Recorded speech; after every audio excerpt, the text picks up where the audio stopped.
very good afternoon, and welcome to this Policy and Regulation panel. An afternoon, 4:15, to talk about policy and regulation. That's quite a challenging task, I must say, and I hope that you enjoyed the coffee break and you got a real boost to sit through all the exciting topics that we will cover during this panel. I have a caveat before we start that Lisa Fur from Etno will have to leave at 5:15. So if you have, after the exchanges that we'll have here on the panel, some burning question that you like to ask to Lisa, keep in mind that at some point she will slide away to catch her plane because she has an important engagement tomorrow in Brussels. But we are very happy to have you here and that you made the effort despite the busy agenda. So today, in terms of the panel, we have a really, and I think I'll grab the clicker. We have a stellar panel, I must say, to discuss all these topics, because we have the pleasure of having among us Franco Cordino, who is head of unit, investment in high-capacity networks at the European Commission. Franco is a frequent guest to our events, what we organize in different parts of Europe and in Brussels. And we definitely overuse it during this conference because you already participated in, two workshops yesterday, right? And so this workshop here, three. So Franco, really great to have you here, and it's always amazing to have exchanges with you. We have the pleasure of having Tonko Obulien, BEREC chair for this year. And I think when I looked at all the titles, you definitely, if I combine also with HACOM title, you have the longest title because you are the head of the board director of, no, what's the president of the? President of the Board of the Croatian Regulatory Authority for Network Industries, HACOM shortly, but it makes for an impressive title in any case. Then, of course, we have Lisa Fur, Director General of Etno. We have on the panel Francesca Nonno, Director of Regulatory and European Affairs at Open Fiber, and also a member of the board of the FTTH Council Europe, so I have to be very careful what I speak because, of course, Francesco is supervising me in this capacity as the board member. And we have, last but not least, Wolfgang Kopp, a Senior Vice President for Group Public and Regulatory Affairs at Deutsche Telekom. Pleasure to have you here, Wolfgang, as well.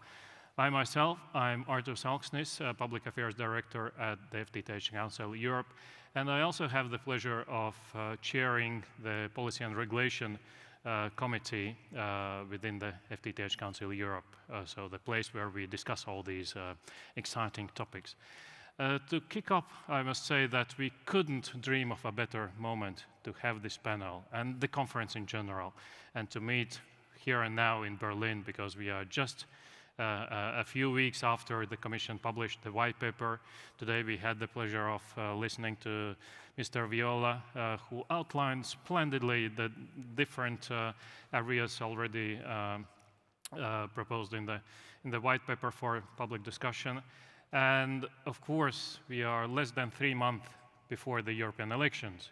So this conjuncture of different political factors is quite unique, I must say, to sit down today, this afternoon, and to discuss all the policy topics. Franco, let's start with you. And in your capacity, as your title says, you are really in the middle of, let's say, policy strategy and big goals set out by the European Commission. And then you are also very practically into, the funding and projects and business opportunities out there, and you are swimming in those waters right in the middle. What's your take of, let's say, what are the key messages you'd like to convey to the audience as a starting point for this afternoon's discussion, given that we had already the pleasure of listening to Mr. Viola? And from your perspective, what are the key points to discuss at this point? Thank you very much for the introduction. Yes, of course, indeed, I work more on investments, but investments are very tightly linked to policies, and they are very tightly linked to regulations. So basically everything is interconnected here. Say, to kickstart a little bit the discussions, I would like to bring these three dimensions because they are really interrelated. So what do we do to accelerate fiber deployment and take up? Because the two go hand in hand. Indeed, we act at the level of policies, you know. We have set the ambitious goals for 2030, which have a kind of a universal character linked to the 100% coverage. But setting the target is not just a numerical statistical exercise. Of course, we need to follow up on that, and that's the beauty of the Digital Decade Policy Program, the fact that on an annual basis, we can indeed, together with member states, look at where are we with the agenda, look at the one by one, the member states, look at their trajectories, and identify the possible actions to be done together, because we should not forget that most of the investments of public investments come indeed either by the member states themselves or they are European funds that are indeed in the end desired by the member state, like the European regional and structural funds or even the Recovery Resilience Facility. So in total, the public investments in deployment and take-up of networks is in the order of 40 billion. So it's, let's say, a little bit less than 1/3 of the so-called funding gap that we have identified 1 year ago with our own renewed, updated methodology, which is in the order of 200 billion. If we look, however, at the households and the 5G objectives. Now, of course, the policy dimension, if it's only left there as a policy dimension, it doesn't lead necessarily us where we should be. As a union. That's the reason why we are working on the other two dimensions. Actually, we are walking the talk because, as Roberto said today, the recent political agreement and voting on the Gigabit Infrastructure Act, the GIA, which will enter into force very soon, is already a first step. I mean, just to mention the three main, let's say, repeating a little bit the three main measures that are there, you know, simplifying and streamlining the access to information, having a single information point in the member states, facilitating, you know, in the member states, you know, the households that are fiber ready. So those are important things that can make a difference in terms of both the deployment and the take-up. Of course, they come in a moment where we know already that the operators all around are continuing to deploy, but of course they hit now important challenges, let's say the whole telecom sector, to a number of reasons. One of them being the fact that we are blurring the borders between the traditional telecom sector and more what is on the upper layer, cloud providers first. And these create synergies, but at the same time it creates some disparities in terms of, for instance, needs to comply with the obligation, with the regulatory obligations, which in one case are territorial or national, in other case they are known. So, and of course, because those services very much rely on the availability of the connectivity, the right level of connectivity. Of course, there is there an element of reflection which we need to continue definitely. So that is, I'm entering here into the scope of the white paper. Of course, the white paper is a quite bold action. Where we put ideas, and I highlighted once more, those are only initial scenarios that we put there. We call them scenarios precisely because we want to reflect together with you, with the constituency, but nevertheless, we are quite bold in the way we formulate them because we really want to provoke a discussion. One example is the switch-off date or year, 2030. It might be a little bit ambitious for some of you because you know every day you work with these with the project, with concrete investments. We know that copper has been there for decades, and the discussion has been there also for years. But of course, having set these into the white paper and perhaps translating these into, of course, something more concrete, already gives a spin You know, by 28, we need to have 80%, then we will see where are we. And of course, there will be those member states where the situation will be easier because of the history of these member states concerning connectivity. There will be other contexts where it will be a little bit more challenging. But that's then going back to the process of the digital decade. We can sit down and we can look at where we are and reflect together the next actions to be undertaken and monitored. An overall adaptation, of course, of the regulatory framework to the full fiber society is absolutely needed now. It's, let's say, reflection now, the adaptation will probably come also aligned with the already planned revision of the code in terms then of legal steps that we need to do.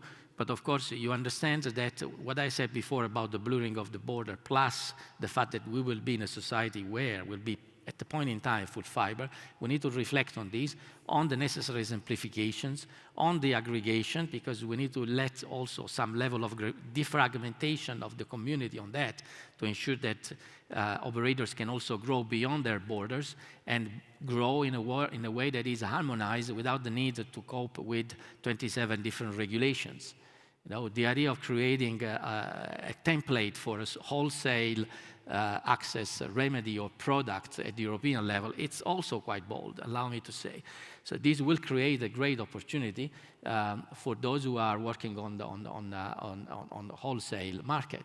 So those are just a few examples, because I don't want to take a big too long. There is also Lisa who has to leave. But in general, I want to complement with the fact that we need to reinforce the security. We need to reinforce also the sustainability in the networks by default to make sure that you know, this is also a vector for a vehicle for investing more, you know, to get a certification or labeling system for those equipment or networks. Of course, we know that fiber is better, but this is not just about fiber, it's also about the whole equipment and ecosystem. Last but not least, allow me to say that we need really to reflect on the investments, because let's say here what is at stake is not only the strengths and the sustainability, you know, the business model of the telco operators, of the mobile network and fixed network operators. It is also about the sustainability of the whole digital ecosystem in Europe. When you deploy an infrastructure, you need also to look on how the value is generated. If you deploy an infrastructure, being a 5G or fixed like fiber, and then you don't get the take-up of that, the system sooner or later will break. It's like a tandem. The two wheels have to go hand in hand, the same speed. Of course, displaced in time, deployment comes first, and then the take-up follows, but it follows in a harmonized, cyclic way that will allow the investors to get the returns and then invest, and then we create a positive cycle. For this to happen, probably the operators will have to, I'm speaking here mostly about retail operators, will have to reinvent themselves and look at the ways they can complement their offer that's been for too long time perhaps too centric on the customers, classical customer-centric business models, to evolve it to sell more than just bare connectivity, something that is really not only for the businesses, for the enterprises, but also looking at the consumer market with a different angle. So all of this is part of the reflections of many of you, many of us. I know that. I mean, the sector organizations, the BEREC, et cetera, the operators. But I think we need to continue this and then little by little converge, wrap up, and have concrete ideas. The deadline is not in 3 years. The deadline is in 3 months, because by end of June we will finish gathering these ideas, and then we will go back into reflection mode, aligned with the new college that will come by the end of the year, I hope. That political agreement will come soon, and then we can put it into the operation. Thank you. I think with this, I conclude my initial statement.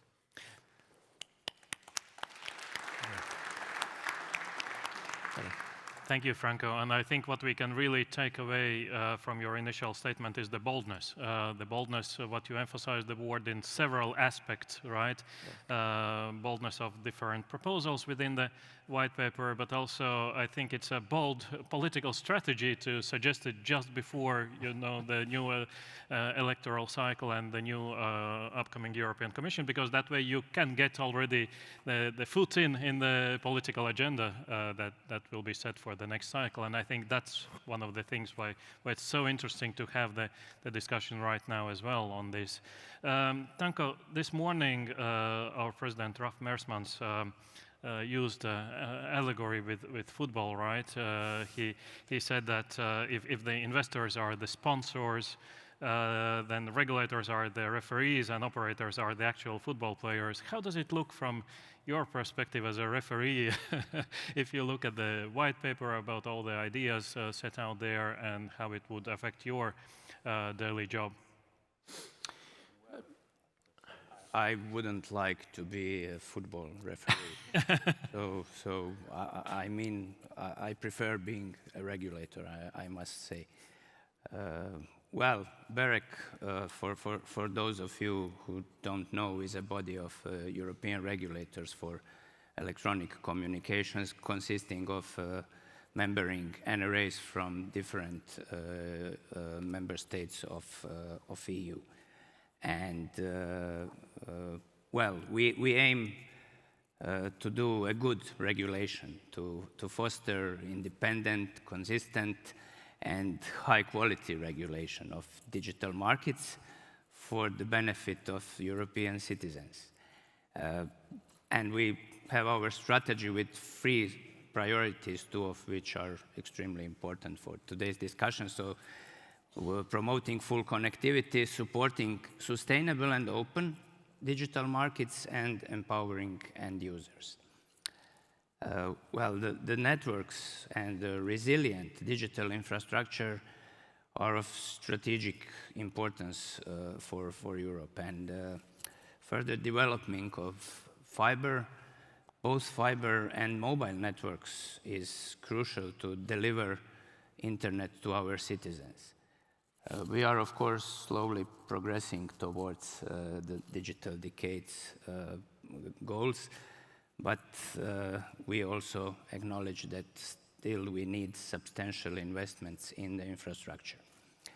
As BEREC, we of course welcome recent initiatives by the European Commission, Gigabit Recommendation, Gigabit Infrastructure Act recommendation on submarine cables as well, and of course the white paper, and we see this as an opportunity to start discussion on the forthcoming envisaged review of the code, or producing some new legislation. We shall see what happens at the end. Well, a little bit on those initiatives. We published our opinion on the Gigabit recommendation before, during last year, and it has been published recently, and we shall see what it brings to us and how the regulators apply the provisions of the recommendation. For the final text of the Gigabit Infrastructure Act, I must confess I'm not totally happy. I think I share the views of many of you.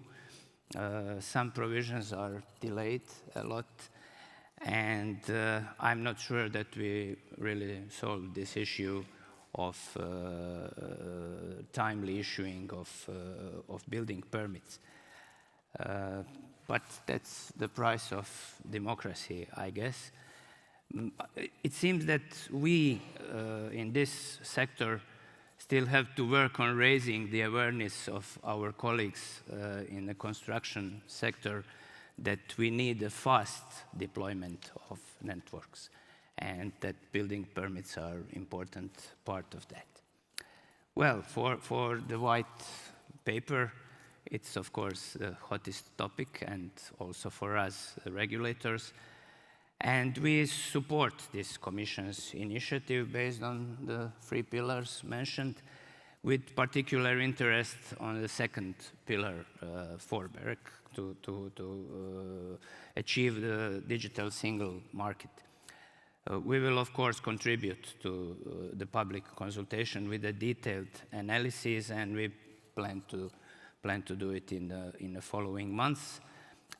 We discuss the topic wherever we can, so we also organize our own event next week, the BEREC Stakeholder Forum in Brussels, and I believe that many of you are going to be there as well. We support further efforts to make electronic communication networks more sustainable and to promote the timely switch off of copper networks and the move to a full fiber environment. And we also welcome measures that will contribute to the security and to the resilience of the networks, whatever it can be.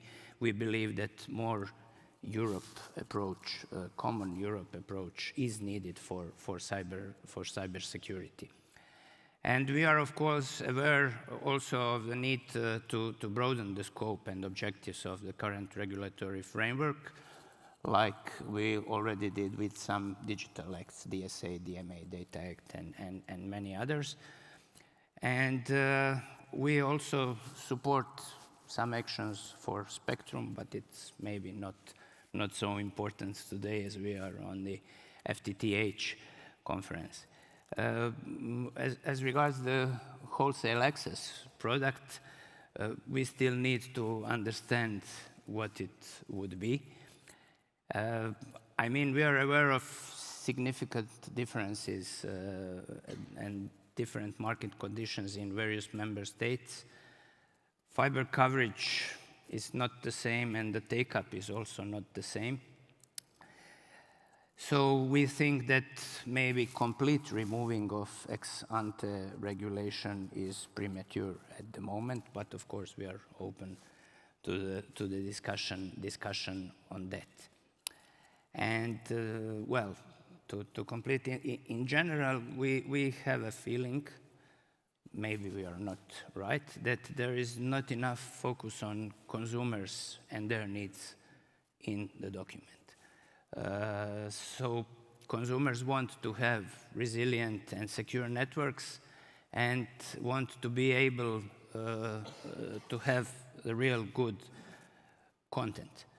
And they also expect to be able to choose the provider of the service. So BEREC believes that the competition is what brings the benefit to the consumers, and that any further steps we make to achieve this common goal of a single market should consider this fact and take it into account. So I think I'll stop there for the moment. Thank you, Tonko. Lisa, still to come back to Raf's speech, and Tonko, your point taken, referee job is a difficult one, but then I was thinking what you would be in that case, and I was thinking, okay, you must be a football league, you know, representing organization of a football league. If we take that one, how would you look at, you know, all the recent policy initiatives where we are in terms of policy and regulation steps being taken by the European Commission recently, and yeah, what's your take? I would like to start from a different offset, and just to those of you who don't know ETNO represents the European telecoms in Brussels. So we are a trade association that advocates, of course, for the telecom business. But I have 4 messages today, and one of my first messages is that the telecom sector is changing together with its networks. So if I'm speaking in an event like this, or we have policy statements or positions, more and more, we're not talking only about telecoms, but we're talking about the connectivity ecosystem.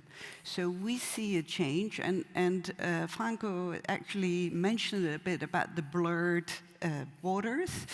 I completely agree here. That's also why we as ETNO has recently grown as an association with new members. And I can explain it with, if you look at the investment cases of our members, what is it that they investment, Deutsche Telekom, Telefonica, Orange, when we see what they invest in, it goes into converged communication networks. Of course, there is a 5G standalone, there are FTTH and other like traditional infrastructure, but we also see investments in Open RAN, in edge cloud, and in the use of AI for both our networks, but also for services. So the shape of our sector will in 10 years be different from what we see today. We will have a much more converged, virtualized networks that will act as platforms. And we will have innovators that can develop on the APIs of our services, where small and big companies can get their own specialized services.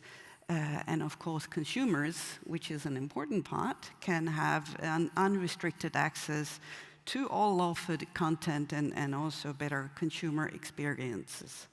But we think this needs a strong and thriving connectivity ecosystem in Europe. And with that, I mean strong telcos, I mean strong vendors, diverse vendors, but also, of course, engaged users and partners.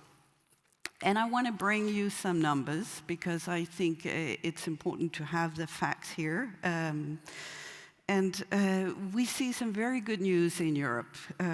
If we look at it year by year, the massive investments of the ETNO members have made a real difference for the citizens. So we publish a State of Digital report every year, and end of last year, we saw FTTH reached almost 64% of Europeans. That's up from 55 last year. Similarly, we saw 5G reach 80% of the population, which is up 73% from the previous year.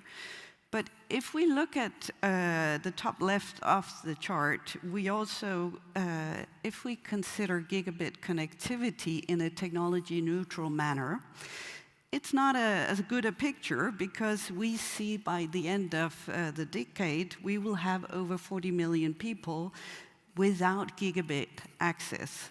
And I don't think this is where we want to be in Europe. So what we see, the world today is, of course, about regional, but also global competitiveness. So what is mattering for Europe is that all the SMEs and the big companies, our manufacturers, they need to be ahead and not behind. And if you don't have the connectivity, we actually think they will be behind others. And if we look at the top right chart, on 5G, we remain behind our global peers too, which is a problem. So if we look at 5G standalone, the picture is even less appealing, and we stand far behind our EU ambitions. And this situation, of course, comes from many causes, many different parts. And one of them you can see on the bottom, where Europe is simply more difficult. In Europe, it's simply more difficult to create a virtuous and positive loop into a good returns. And we need that good return to allow for this massive investment. And also, if we look at it, you can see the different countries or parts of the world. We're miles away from creating a real EU telecom single market. We have a lot of national markets that each have a lot of competitors. And it's not to say competition is not good. I'm looking at you, Tonga, because you were hinting competition is the way forward. I think competition is important. But we need to compete more and more on innovation. We need the race to invest to compete on that. We need to compete on quality. And unfortunately, right now, what we see is there is a structure that forces us to compete only on price. And I don't think this is ideal from the viewpoint of economic competitiveness, of creating smarter economies with higher levels of digitally driven innovation. So my third message, I'll try to be brief, but where is the investment needs? Because we discussed, and both Franco and also Tonka told us that we need around 200 billion euros to achieve the gigabit targets. And we have made investments with Deloitte last year. We had a report on infrastructure investment needs. And of course, we see the heavy lifting is on FTTH and also on 5G. But we also see another investment picture that is equally important, and that is Open RAN and also network virtualization will require between 10 billion and 100 billion euro each in extra investments on top of these 200 billions to actually achieve the gigabit targets. And here we haven't touched upon low Earth orbit satellites, quantum encryption, edge computing, which are also going to acquire 10 billion each. And by this, we haven't started talking about the skills, because we need skilled labor to achieve all this. So in order to have the virtualized networks, we need a new kind of employee. We need engineers that has the specialty into this kind of task, and also AI, we need a different set of skilled workforce. So I think the price tag for innovative networks are much higher. So of course, this is not only about FTTH and 5G, it's about much more to get Europe up front. And that leads to my fourth and last point here. I think we need a policy shift that needs to be up to this ambition of new networks, of innovation. And because of this, we welcome the white paper because it took in these pieces. And I think that's important. And it recognizes the dramatic changes we need in Europe to actually embrace all this new innovation. And it also recognizes the need for change in policy and regulation that needs to be adopted. And from where I sit, this is very urgent. We cannot wait. It needs to happen now. And I think it's essential to be inspired by three principles here. One is an overhaul of telecom regulation that takes into account the new players. That's the blurred lines between big tech and telecoms, and the new technology trends. We support, of course, less regulation overall, simplification, but also a better level playing field with tech companies. Two, I think we need to allow Europe to achieve scale. And we support more in-market consolidation as a stepping stone for a Europe telecom single market, where there is this investment capacity that we need. And three, I think it's important not to forget measures about innovation, digital transformation, and skills. We need much more industrial policy, more collaboration, and more plans together as a European connectivity ecosystem to all be attractive and competitive. Thank you. Thank you very much. And reflection you provided here is really very much in line with the speech we heard earlier, right, about how our ways of life will change in future as well. So, you know, it's a nice passage also with that one, with one of the keynote speeches. Francesco, I'm coming from a country which is much stronger on ice hockey than football. But when I look at Italians on football field, it's just amazing. But to come back to Raf's speech this morning, you know, how does it look, all the new rules coming up proposed by the Commission from the Italian perspective? Thank you, Arthur. The idea of being a football player is a fantastic idea for an Italian. You have a lot of supporters, everyone is claiming your name, and you have to play the game. Here, we don't see so many supporters. And we welcome the fact that the European Commission opens a discussion on how to improve the investment framework for those who are investing in fiber. It is clear that there is a problem in reaching the digital decade objectives, and opening the discussion about that is essential. Before entering into a comment of the white paper position, I'd like to remind that if we look behind at the last 20 years and how the internal market evolved, we have to acknowledge that the policy and regulatory framework that was set up by the Commission was a good success. We introduced competition in fixed markets where there was no competition at all, and mobile markets were made competitive from the start. So this was a choice that was much debated, but that brought us a lot of evolution. We have a wide range of services available in Europe at very competitive prices, maybe even too much competitive prices. Okay, it's a point we have to discuss. But this was made on the leading idea that regulation brings competition, which in turn drives investment. And if we look at this community, I mean the FTTH Council, to which we also belong, the majority of the companies participating to the Council did not exist before 2000.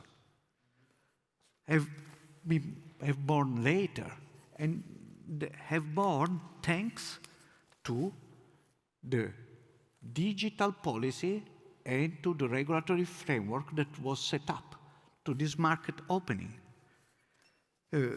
Open Fiber, which was founded in 2016, since then has become the Italian leading FTTH operator, and we already covered more than 40 million households. It's a success. It's not something that leads me to depict the regulatory framework as unsuccessful. The regulatory framework brought very good results in terms of competition and of investment. If we look at the whole community of new companies who entered the market, they performed the vast majority of the FTTH investment till now. So, as of today, this framework has put into the system a lot of competition and a lot of investment that honestly would not have occurred or would not have occurred at this pace. So, I think that we should not think as regulation as something which may block investment. Regulation has proved to be something that drives competition, which in turn drives investment. And this has been successful till now. So, of course, we have to enter into a discussion on how to have better results. But if I think to something that has to be changed at European level, my first thought is not regulation, is more how the merger regulation is applied in our industry. Probably this is something that has led to overcapacity overall, and it's something which is just slightly addressed by the white paper, but it's probably one of the main problems we have. But this is true just in a few of our countries, the way in which consumer protection measures are applied. There are countries in which consumer protection has reached a level which does not allow price increases, even normal price increases. I think that this should be corrected. But going back to the FTTH market, I would like to show a few points that I'm taking from the session that is on the other room, the market panorama. So, coverage. Now, coverage in Europe is growing fast. This morning, Ralf Mersman showed us how we went from 2004 to 2024, from 1% to an average 70%. And the colors are quite dark. Now we have a lot of countries with relevant coverage. Okay, it is not easy to move from 70 to 100%. We have to discuss that, but coverage is quite good. And we have been quite successful in getting there. The expectation of the Council is that we can, I don't see easily, but we can get to 90% by the end of decade. We have to understand how to get to 100%. It's not so easy. And I've seen that we share more or less the same expectations. But we are struggling on take-up. Take-up is where we have more problems, in particular in some countries. So here we see there is a huge difference among dark countries and white countries. There are countries where take-up, as Franco was saying, as a tandem, goes with coverage. And there are countries where the wheel behind is not following. And you risk to find with your bottom on the ground, not on the tandem. And this is not a good position for companies who are investing a lot of money. So what we need is to make the second wheel to go at the same speed of the first one. This is why we are quite keen to support the copper switch off proposition that comes with the white paper. Because at the very end, a copper switch off is something that makes the second wheel go with the first one. And at the same time, if we look at copper switch off, we have to take into consideration that it supports the investment case. Because if you are investing and you have customers, then with your cash flow, you are able to continue the investment and to get to the end of your business plan, first of all.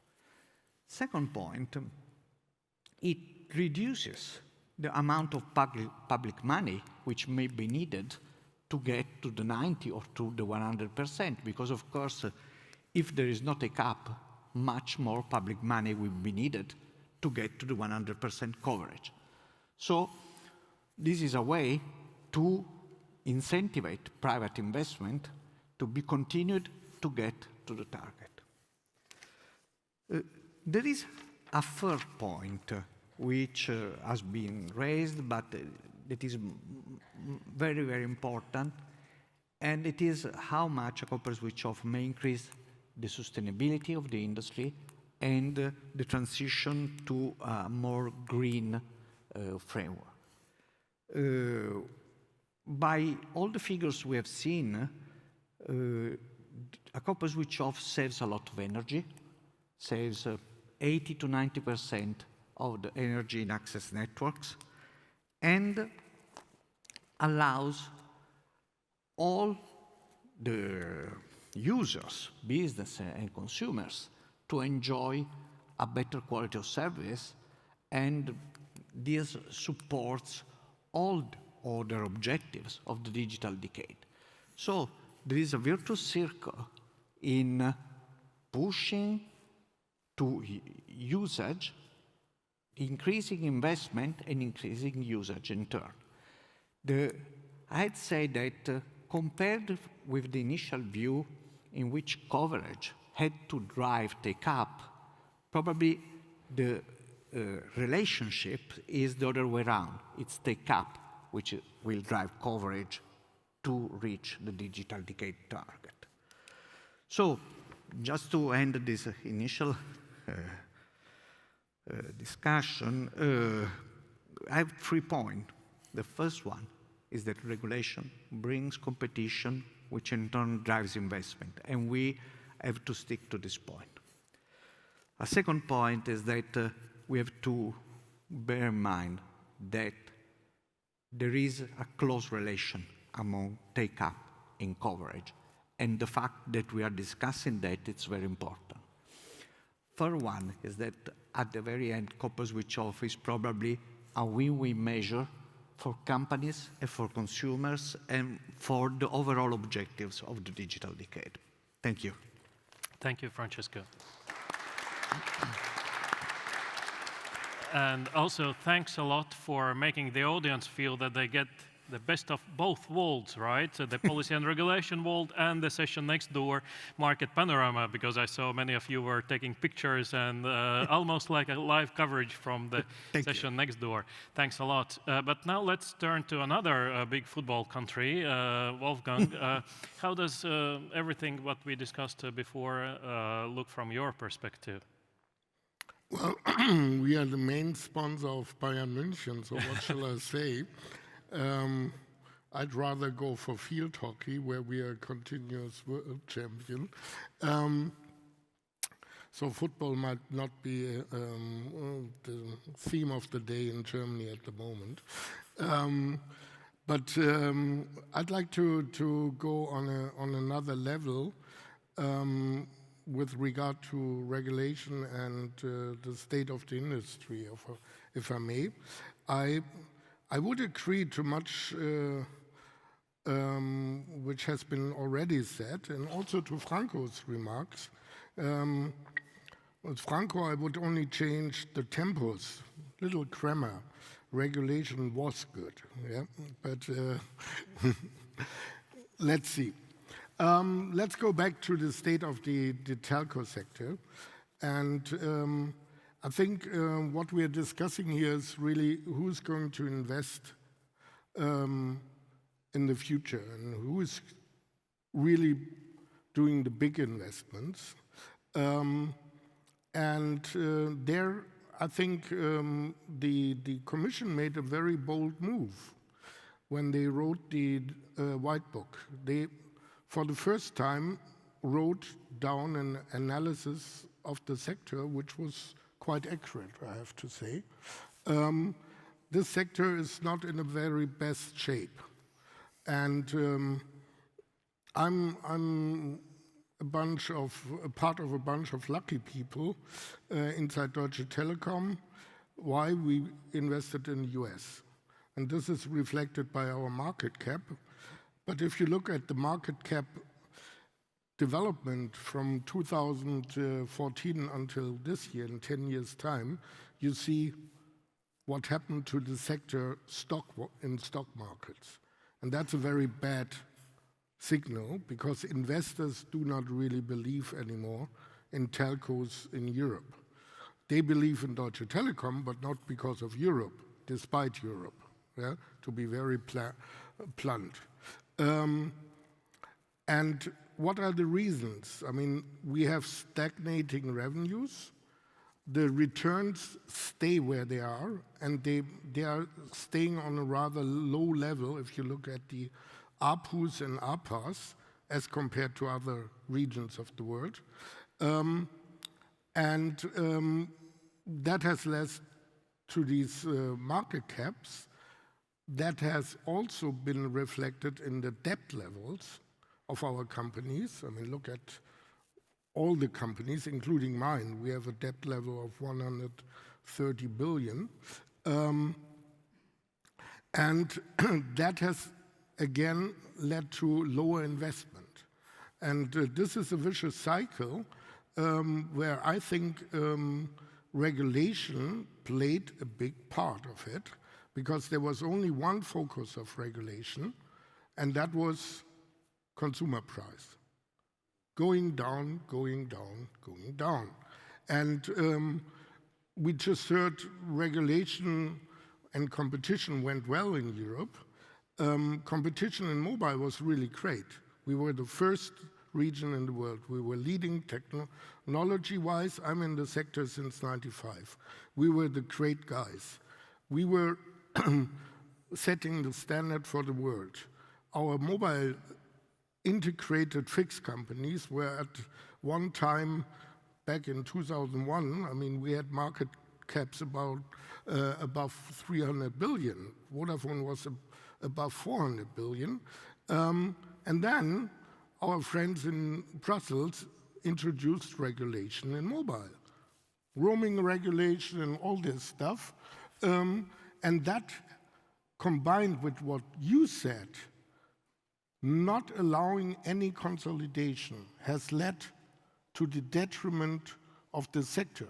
This was the main reason why mobile in Europe went down.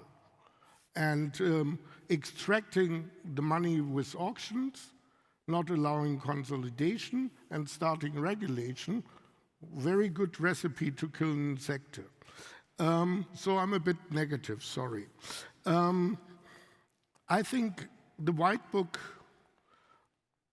has the right direction. And I think the White Book, for the first time, really comes with the right conclusions. And this slide only shows what the gap is between the US and European telcos in per capita investment. But if you look at the per rata investment, the European telcos are investing much more. I mean, they are over-investing if you look at the revenue part. But per capita, it's still less than the half in the US. And that's why the US is doing somehow better. And I'm reflecting to the US because, as I introduced myself, we are strong in the US. We are now in mobile the market leader. There are some reasons for that, and the reasons are also regulation. Because the US abolished common carrier ex-ante regulation almost entirely back in 2005. And since then, the market exploded even in telco, not only in big tech. In the EU, I think we should have done this at least 10 years ago. And I just cited some of the statements. There were statements in the beginning, and since we are reflecting on the market opening, which was really successful, and I agree with you, I mean, we created an awful lot of competitive companies which were strong. Many of them, in the meantime, disappeared because infrastructure competition in 2000 until 2010 did not take up. That was the original plan, but it did not take up. And then companies disappeared and they came back in the, well, 10 years ago, 15 years ago, and that's why the FTTH Council exists and has a real right to play. And congratulations to the success of these companies, because that was the original picture back in '98, to have infrastructure competition. So looking forward, I think we can be a little more optimistic. And if the White Book is really getting into some kind of legislation, I'm not too optimistic that this happens this year, as we all know, but it will start next year, I think. We might see even more rules that attract investment. And there's one thing I did want to mention, and that's fair share. I mean, we have a little shyness with the Commission and the BEREC people to talk even about fair share and to use that term. Maybe given the really impressive counter campaign from big tech against this term, for those of you who don't know the term, it simply means that given the rapid data traffic growth we are facing in all networks, fixed and mobile, and the fact that big tech is not contributing with 1 single cent in many countries to the investment in those networks, the idea is they should contribute to pay their share, their fair share. Of course, they didn't like it, and they even sue companies, or we end up in court with them. We just had last week a very nice court hearing in Cologne against Meta, where they explained to the court they don't pay anything all over the world. And what Deutsche Telekom is asking for is just insane, because they don't pay anything all over the world. I think if we look at the traffic load, which will now come from the same big tech companies with AI, these pictures in terms of data traffic, mobile and fixed, will even increase much faster. And then we will even discuss in newly built fixed networks who's carrying that traffic and who is investing for the aggregation network and the core network to carry that traffic. And I think it's nothing we should abandon. And the good news is it's now being discussed all over the world. There's India having quite a good discussion on how to introduce that. We have Australia. South Korea was kind of origin, and Brazil is now boldly taking the lead on that. But even the US are doing it. I mean, the US are back to what they called common carrier regulation, and there's a discussion now whether one needs to regulate big tech as a common carrier. And that's exactly the discussion in the White Book. We are not talking about fair share, but we are talking about a level playing field and applying regulatory rules to the same type of networks and services. So I think that's why we also like the White Book. I didn't say anything against the White Book. That comes up in the discussion, I think. Let me summarize. This is not from Deutsche Telekom. This is the slide we presented together with Vodafone, Orange, and Telefonica at the Mobile World Congress. So 4 CEOs for the first time ever on stage. And most of it you have already heard. I think consolidation is still key. And if we don't change this, it's not in the hands of DG Connect. But if this is not changed, we have a problem. Regulation should be adapted. Spectrum, that's something nobody is interested in this room. Fair share, I already mentioned, and we might come up to ESG rules and taxonomy in the discussion. Thank you. Thanks a lot. We have 17 minutes left until we have to close the panel, and what I promised to the panelists is that we will really make sure that this is an interactive session as well. And before I give the floor to you, Franco and Tonko, to react to what our football players said about the policy and regulation, I would really like to open up the floor to the audience in case you have some questions, and I'm looking around. About 90% of broadband data is consumed indoors, whether it's from mobile network or from fixed broadband. But probably less than 5% of policy documents even mention the word.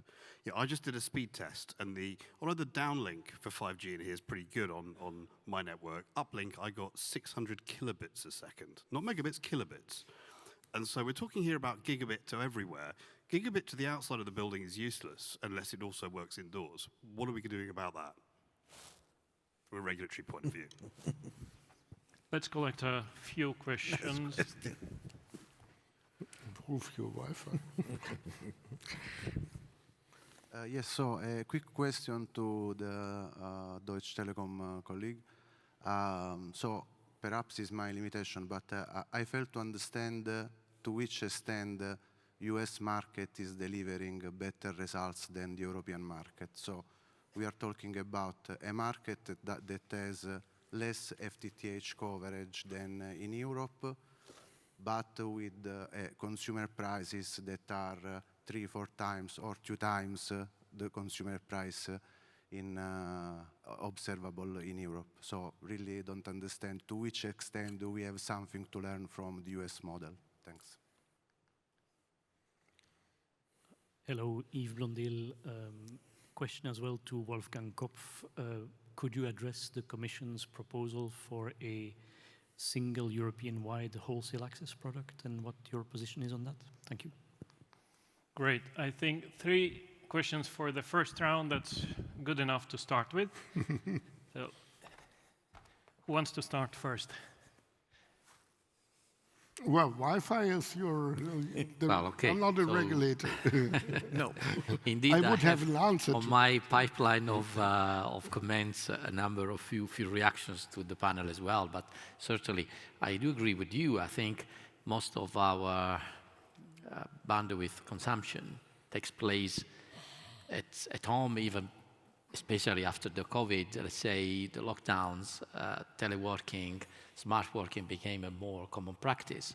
So we need to open the home, open the box and see, you know, in the end, or the building, because when we speak about customers, when we speak about take-up, in the end, we need to look at the scenarios that we have in the future when you are at home, which is not just simply making use of downlink and uplink connectivity with more or less latency or more or less reliability of the connection, etc. But it's also on the way connectivity is engineered and operated within your home. And this is something which for the time being is left a little bit to, it's a quite fast evolving. I mean, I'm speaking about IoT, smart homes, security, applications where you really need the gigabit symmetric, like cloud or hosting or mixed reality applications. There you need both, I would say, no? The low latency, reliability, if you then extend to telemedicine, e-health type of advanced user cases. Here is where I think we have the opportunity also from a market point of view, how the connectivity suppliers, let's call it this way, being it mobile or fixed or whatever, can find their place, which gives justice to their, not only their competence, but also to the fact that the customers today are in their hands. So the retailer, the European retailer, has an enormous potential because the customers are physically at their hands, whereas the CAPs, the content application providers, they penetrate our homes magically from the internet itself. I've never seen a customer care, let's say, in person from Netflix or Meta. Everything is online, whereas I still see a visit or a telephone call from my supplier, my network supplier.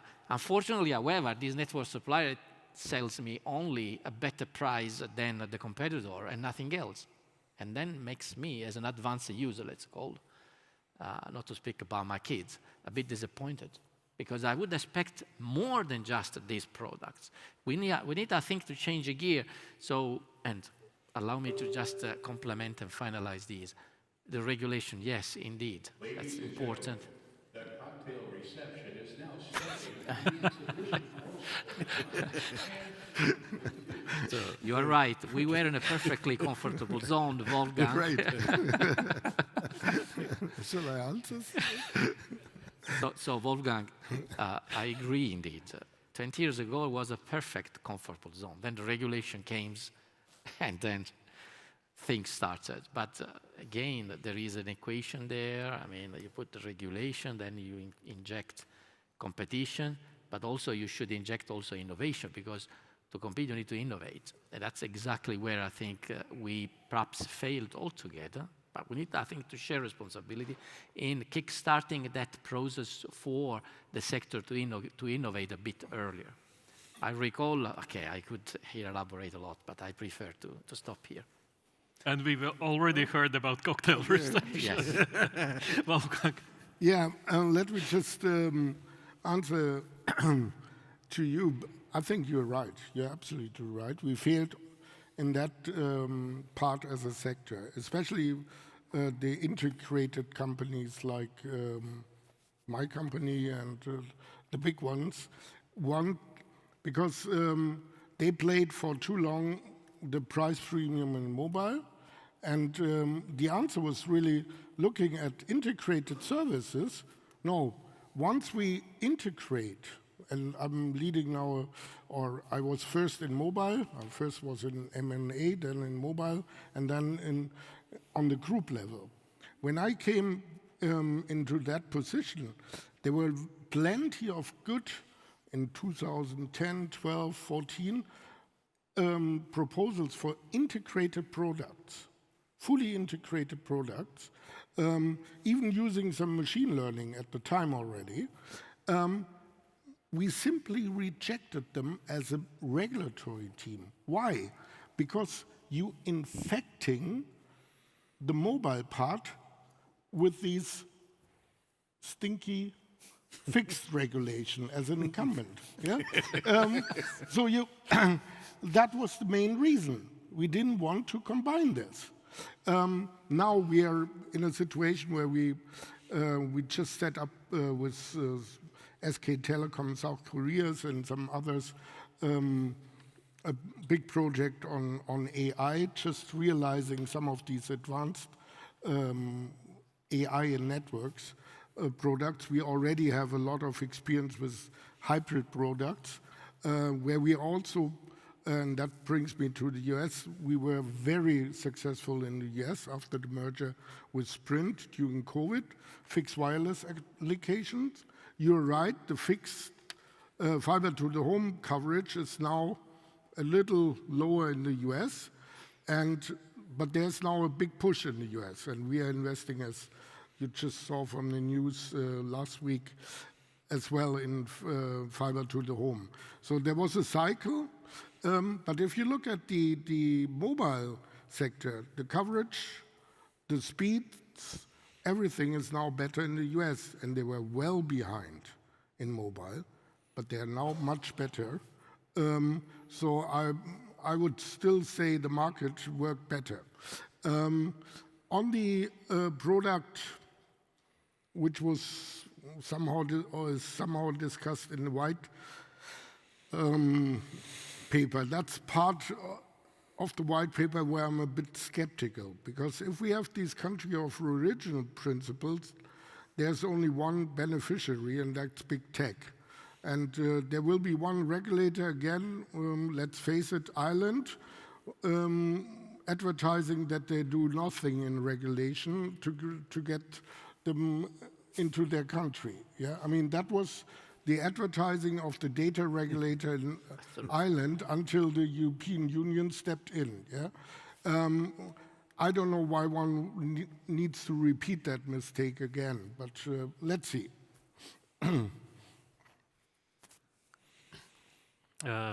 Would you like to react also from the... No, I had no questions for me.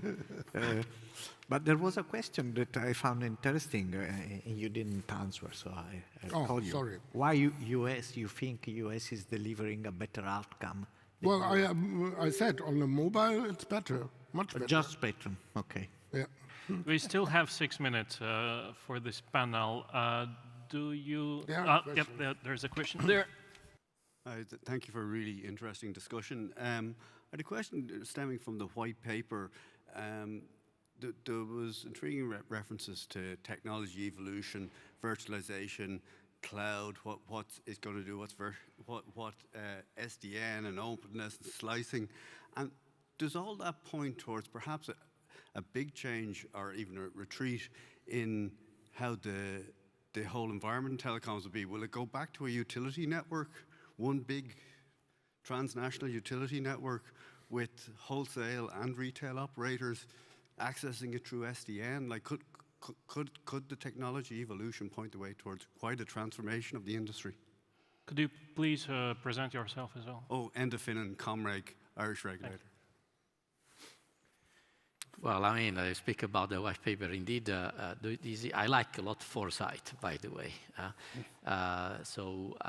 Scenario that cannot be excluded, I would say, precisely because, you know, virtualization means somehow blurring the borders, including physical borders. Therefore, this is a scenario that cannot be excluded, but it depends also on the next steps. So far, we are just, you know, throwing the stones into the water and creating the necessary reaction as waves, right? It's important that we get the input, so please feel free to provide your views online in the consultation. But it's important, obviously, to hear also the views of the other panelists on this, because it's a quite scary, I would say, scenario, but at the same time, not necessarily too scary, because in the end, we are taking a step forward in this field. Well, the strategic fight is already taking place. And the strategic fight is with big tech. And that's why we at Deutsche Telekom take that so seriously. And we came up with this fight. Why? Because softwareization means, in the end, edge computing. That's the next step. Who is offering now edge computing? Microsoft, Google, Amazon. They come to you and say, hey, we have this wonderful CDN. We can already place some of this technology in your network, and you do the edge computing and softwareization with us. AT&T in the US did it, to a certain extent at least. And if telco operators do not draw a line how far they go, they end up as a building company, as a very good or bad utility. And then the only business case is monopoly in utility. And I think I do not want to end up in that scenario. And that's why we at Deutsche Telekom are really fighting to get back to the innovative levels. That's why we invest like hell in Open RAN. That's why we invest in edge computing. We want the German IPSAI on edge computing. That's why we go now massively in AI. We have already 1,500 people only in headquarters in AI now. If you don't do this, the scenario could be utility. You're right. I'm with you, unfortunately.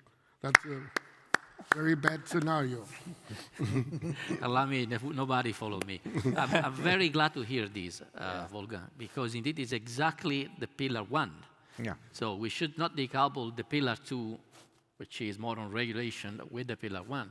And it's important that we are able to reinvigorate the so-called consumer supply value chains. Exactly. Within Europe. Okay, it's not a matter of protecting, it's not a matter of excluding, but when you are marginalized, let's organize ourselves to compete. That's what is the main message, okay? So, yeah, and I have to say that I much appreciated this approach by the Commission, because they made a huge effort to analyze not the telecom industry, but the ecosystem, to look at internal relationships among the different players and different markets, and to propose a direction that is, should we maintain this kind of regulation, modify it, reduce, apply it to other players? So it's an open question which is clearly connected to the way you consider the ecosystem will develop. And I think that the highest value in answering the white paper will be in sharing views about what we'll be facing in the next years and how to approach these changes. Yeah, well, I think this is probably the first time that I completely agree with Wolfgang on something. Can we have a drink? Yes, of course. Well, the reception already started. Exactly. He's my regulator in Croatia.